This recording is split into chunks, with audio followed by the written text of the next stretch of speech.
Hey, this is Toby at scheel-mann Seats in Portland, Oregon. I want to do a quick tutorial on how to install our sliding rails, including the seatbelt anchor that is typical with the installation in a Sprinter van or a transit van. So I'm going to go over the details. Let's go over the parts that are going to be needed to do this step. So the first thing I've done is I've taken the bag of slider mounting bolts that are attached to the bottom of the seat in a little bag, and I've laid them out here.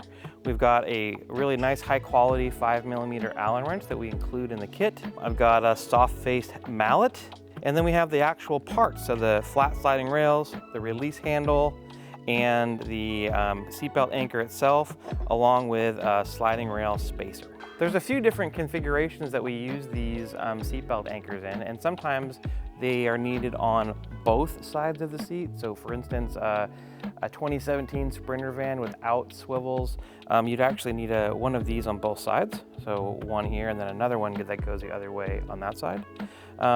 In this particular example that we're going to use, I'm going to put this seatbelt anchor on this side of the seat, and I'm going to put the spacer on the other side. And the only reason the spacer is there is just to keep everything level once we've installed the sliders. It's important to note that this seatbelt anchor actually faces towards the ground. So a really important note is to always have that be facing towards the ground and not, for instance, be facing up. That would be incorrect. So an important note about these seatbelt anchors and slider spacers is that they are going to be installed in between the seat and the sliding rails that we will install. And the important part about that is that the seatbelt will slide with you as you slide the seat forward and backwards, which is a really, really important thing. So now that we've gone over what we're going to do, let's show you how to do it. So the first thing we need to do is orientate ourselves with the sliding rails. So you're going to have a left and a right, as well as the release handle. And it can be confusing to determine which side goes towards the seat and which side goes towards the van, and also which side goes forward and which side goes backwards. So let's take a look at this sliding rail. We'll see that it has two ribs on the top. That is going to go towards the seat like this. And then these two tabs will go towards the front of the vehicle, and this single tab will go towards the back of the vehicle. So in this instance, this sliding rail goes on this side of the seat, just like that. Now that we've determined the orientation, we need to allow access to the front mounting hole, which is right here. And that means we need to slide the slider apart. And that can be a bit tricky if you've never done it before. The way that I've found is really easy is I follow this silver spring, put my thumb on this curved piece of metal and my forefinger here and squeeze, and that allows us to slide the sliders, accessing the front mounting hole. We're going to sandwich the seatbelt anchor right here like that, and then start the bolt in the front. We want to make sure that it goes in nice and square and doesn't have any cross threading, and bring it up. We don't want to tighten it all the way. So if it's tight all the way, you actually could fight putting the rear bolts in. So we want to make sure that it's loosened up just a bit so that we want to be able to do that, slide the slider around so that when we're putting the back bolts in, there's no problem. So that's just about perfect. And now that we've got that started, we need to move the slider the other direction to give us access to the two rear mounting bolts. And to do that, I slide everything to the side, and I squeeze that same spot again, slide that the other direction, and now we have access to the rear mounting bolts.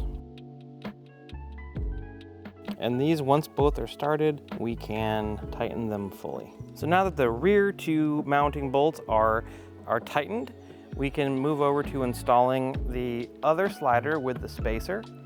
It's very important to remember that once we get everything installed, we're going to go back the other direction with our sliders and tighten up the front two holes.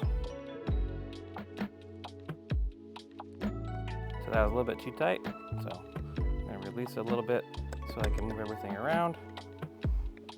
Slide the other direction, and then we can do their two rear bolts. Now to recap, we've got all 6 bolts are started, the rear 4 bolts are tight, and it's time to move over and install our release handle. The first thing you'll notice is that the release handle is not flat.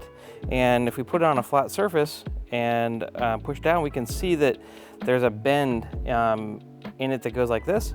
And we want that bend to go away from the bottom of the seat so that there's more travel as you pull up on the handle. So for instance, if we have it like this, this is gonna go on the bottom of the seat just like that, and that gives more travel as we pull the handle up. Now we need to decide which position we want to mount the release handle in. So there's two possibilities. One gives more access to the front of the seat. So for instance, if you were a very tall person and had the Vario cushion adjusted way out, you might want to have the handle further forward so that you could reach it easily. If you're a shorter person, you might want to move it backwards in the back position so that it doesn't protrude into your legs. In this case, we're going to use the back position. So we're going to use the front hole mounted in the single pin on the slide of the slider. So let's line up. We got the single pin with the single hole. We're going to line them up like that and just rest it. I'm going to use my thumb to just hold it in place.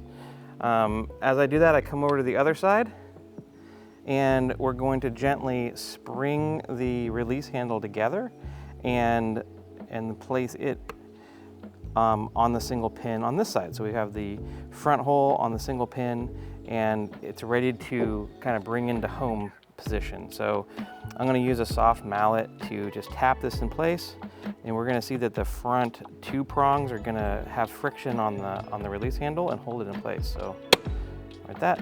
Perfect. We want it to be parallel to the slider, and we want the front to be nicely placed between the two pins. So I'll come over here, make sure that that hole is still lined up, and give it a tap. And now we have this one nicely firmly seated in between those two front prongs. So before we forget, we're going to release these sliders and come back and tighten up the front two bolts. Perfect. Now the sliders are installed properly, and you can move on to the next step of installing these on whatever adapter brackets that you have for your particular vehicle. And as a reminder, some applications may have two of these seatbelt anchors, and some applications only have one with a spacer.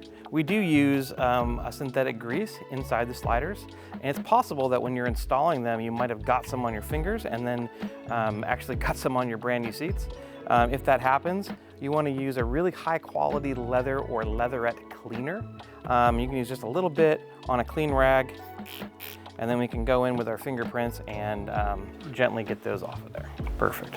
If you have any questions about any of these steps or processes of buying a seat or installing a seat, always feel free to give us an email at info@scheel-mann.com, or give us a call. The number is on our website, and we're always happy to chat about seats.